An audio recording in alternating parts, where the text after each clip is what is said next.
Next topic is diffraction grating plus Fresnel biprism. That is the second part, which will finish with this.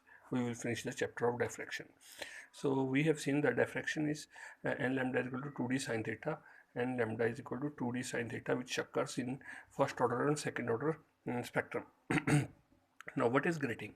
Grating is a plate which consists of a large number of lines.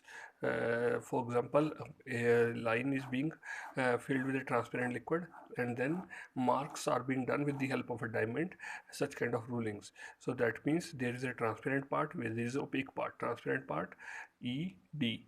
E, D. So E is the width of transparent part, D is the width of opaque part. They are of equal width. I have just shown one wider, other smaller, but they are of equal width. So these are the lines which are being drawn on a plane sheet. 10,000, 20,000, 5,000 lines, they are being made on a sheet. So that particular sheet plate is being made, and from that we can able to find out the diffraction pattern due to a large number of slits. So this diffraction grating is very useful to measure the spectrum of the light.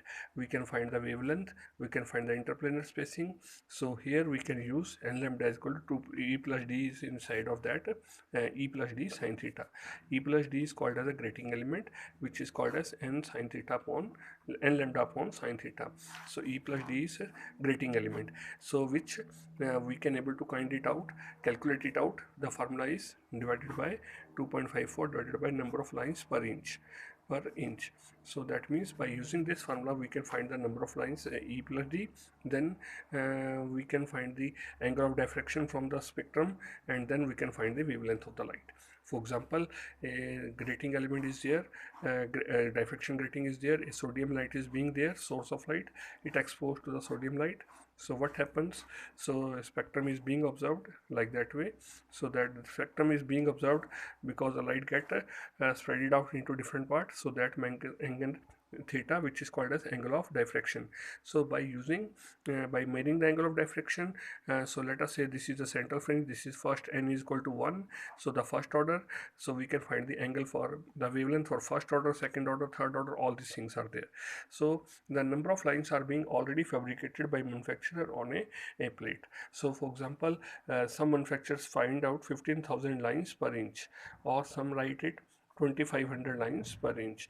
So that means a large number of lines are there, a smaller number of lines are there. So grating element for 15,000 can be find out at 2.54 divided by 15,000. And then for second 2500, it is find out by 2500. So these are the grating elements which you can able to find out for different sources.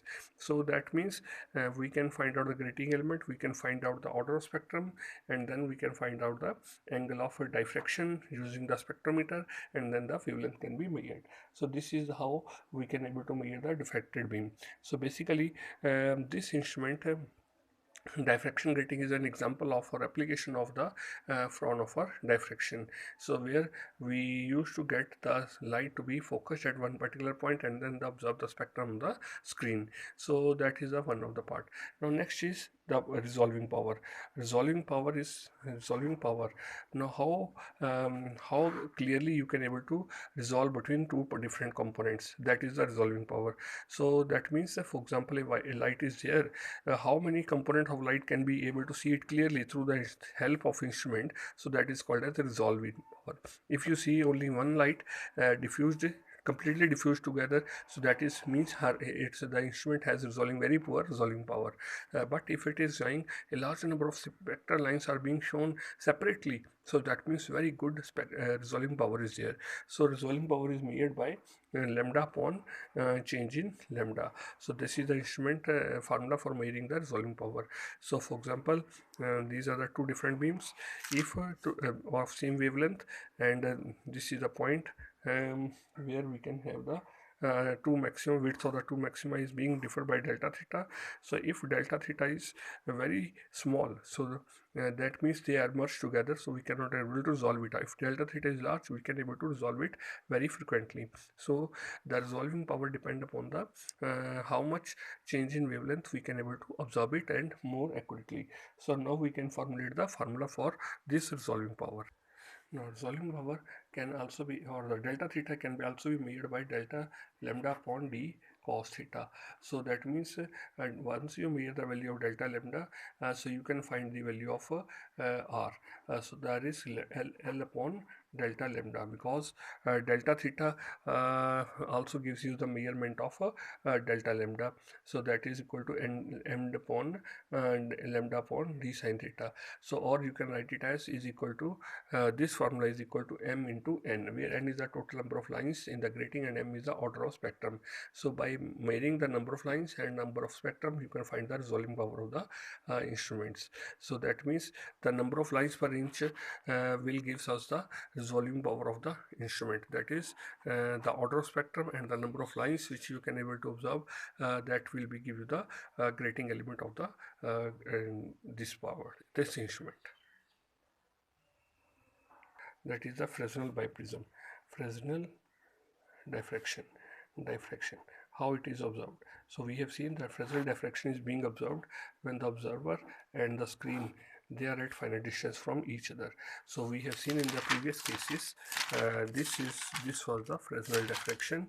So this was the Fresnel diffraction. Source and screen, they are finite distance from the source.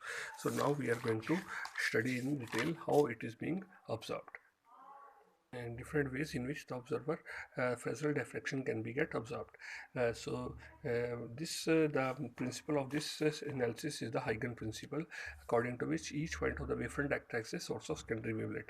So that means when the light fall off a rate, each point acts as a source of secondary wavelet which superimpose upon each other and observe a maximum or minimum at this point. Similarly, if the incident plane is plane wavefront, so it will give as a parallel line to the point P. Similarly, if the collimating lens and the focusing lens are there, so parallel lines are going, it get focused and then focused at the one particular point. Now let S be a point source of the monochromatic light. Now we can further explain this in detail. Now S be the point source of monochromatic light. Let us find the resultant amplitude at point P on the screen of the point of the exposed at in the wavefront AB. So after exposing from AB, how the spectrum is going to be formed. Now let Pm naught to do so, we use the help of Fresnel method of construction from point P. We drop a perpendicular to Pm naught is equal to B on the wavefront, perpendicular which is going down to the wavefront, and then with the PA center we draw a sphere of radii. So we can draw this radii, then with more this is the distance, then this another distance, then more distance. So this is equal to b plus lambda by 2, b plus 2 lambda by 2, plus so on. All these are radius circles are going to be drawn.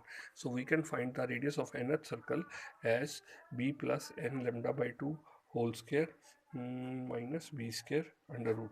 So that will be comes out to be n b lambda power 1 by 2 after solving this out. So that means this part of the radius of the zone will be observed by this parameter, that is nb lambda. So the area of the annual regions are approximately equal, and which represent the zone in which the spectrum is going to be get observed. So that means this kind of spectrum is being shown in the Fresnel spectrum. So that is the main part of the spectrum. Now the various amplitude of the point P, the half zone period is R. So this point, the amplitude is being observed is proportional to the area of the zone. Greater the area, greater will be the point of number of points sending out the secondary wavelets. So that means it depends upon the distance and the area. Radius पे depend करेगा. It will depend upon the radius. Larger the radius, larger will be the area of deflection. So this was about the Fresnel diffraction which is used to occur on the spectrum. So with this, the second unit of diffraction is going to be over. Thank you.